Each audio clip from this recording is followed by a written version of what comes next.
தமிழ்நாடு அரசுடைய நான் முதல்வன், புதுமை பெண் இது போன்ற திட்டங்கள், மகளிர் விடியல் பயணம், உரிமை தொகை, காலை உணவு குழந்தைகளுக்கு, இதுல தி பெஸ்ட் அப்படின்னு எதையாவது நீங்க சொல்ல முடியும்? இல்ல, இது எல்லாமே ஸ்டிக்கர் தானே. காலை உணவு தேசிய கல்விக் கொள்கையில் இருக்கிறது. மகளிரை லட்சாதிபதியாக்கி கொண்டிருக்கிறார்கள்.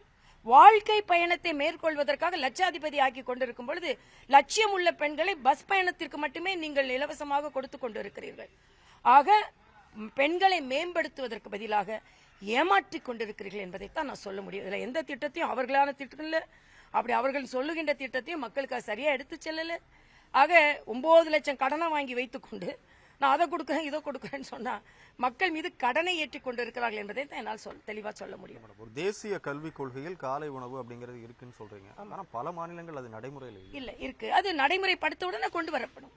தெலுங்கானால நானே ராஜ்பவன் பள்ளியில காலை உணவை ஆரம்பித்து வைத்தேன். அதனால நான் என்ன கேட்கிறேன், மதிய உணவு அப்போ நீங்க உணவு கொடுக்கறீங்க. இன்னைக்கு காலை உணவுனால பெண்கள் குழந்தைகள் அதிகம் படுக்கிறாங்க. அந்த காலத்துல காமராஜர் மதிய உணவு கொடுத்தாரு. எம்ஜிஆர் அவர்கள் அங்கன்வாடி குழந்தைங்களுக்கு கூட உணவு கொடுத்தாரு. காலையில சத்துணவு கூடங்களை அமைத்தாரு. அதோட கண்டினியூஷன் தானே நீங்க செய்றீங்க. இது புது திட்டம் ஒன்றும் இல்லையே. இந்த அனைத்து கட்சி கூட்டம் அப்படிங்கிறது ஏதாவது ஒரு அதிர்வை ஏற்படுத்துமா? ஒரு மாற்றம் இல்ல ஒரு சிறு தொடக்கமா? அதிர்வை ஏற்படுத்தும். திமுகவில் அதிர்வை ஏற்படுத்தும். திராவிட முன்னேற்ற கழகம் அதிர்வை சந்திக்க போகிறார்கள், அதிர்ச்சியையும் சந்திக்க போகிறார்கள்.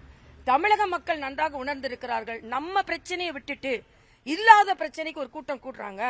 அதனால அதிர்வை திமுக எதிர்கொள்ளும். 2026 அதிர்ச்சியை எதிர்கொள்வார்கள்.